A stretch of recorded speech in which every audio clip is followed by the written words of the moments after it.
if you could just quickly kind of describe what the Delta Dental expansion would be. So Delta Dental is looking at building a new facility. They are continuing to grow and they've outgrown their current facility. So they're looking at expanding or building a new facility.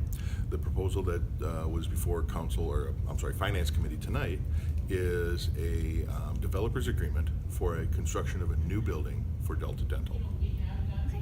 And then why does this have to go through finance? A developer's agreement is typically things that the city will do and the county or the developer will do. In this case, there's some incentive because the construction would take place in a TID district, tax and criminal financing district. And because there is some financial incentive, that will go through the finance committee and then subsequently council. And I know they're also looking at locations outside of the city of Stevens Point as well for this potential expansion. What would you say to them to kind of get them to consider more heavily into Stevens Point as opposed to like Plover or something Don't else? do it. No, stay in Stevens Point. No, and that's just the economic environment that we live in. Now we're competing, even though we're the central region.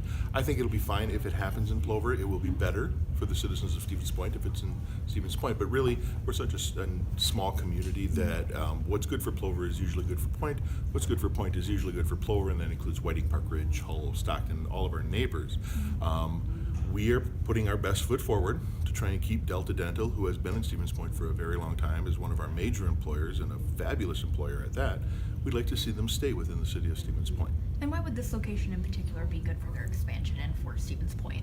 It is a undeveloped site, so they would have the ability to create their own footprint. They wouldn't have to work within constraints of other neighboring buildings, things like that.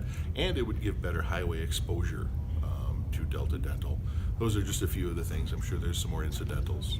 And then can you talk a little bit about what the incentives would be if they did build in the TID district? So it's a financial incentive, and that wouldn't be approved until it goes through council. But what financial incentives are typically is, in a TID district, we take a base value. Anything that's created above that is called increment. So let's say they create $1,000 in brand new taxes. We have the ability to return some of those in the form of incentives, and whatever that might take. That could be a direct cash incentive, that could be a pay-as-you-go, returning a certain portion every year to help offset the costs of construction, add utilities in there, or sometimes it works with city infrastructure, building roads, running sewer, water, and those sorts of things. So the incentive can take a lot of different shapes. This one is more of a cash incentive to help with construction costs. Okay, and then if it gets approved this evening, where would it go next? City Council on the 20th, and provided that the City Council approves it, we should be good to go. Okay, so do you know the timeline past when it would be approved? What Delta Dental's kind of thinking when they're about constructing? building? Yeah. Well, it'd be in their court. Just because we approve it doesn't mean that they're going to choose it. Right. So they have their own timeline. We would hope that they would take our offer very seriously and remain in Stevens Point. They also have the ability to say, listen, can we come back to the table and talk about this again? So that could happen.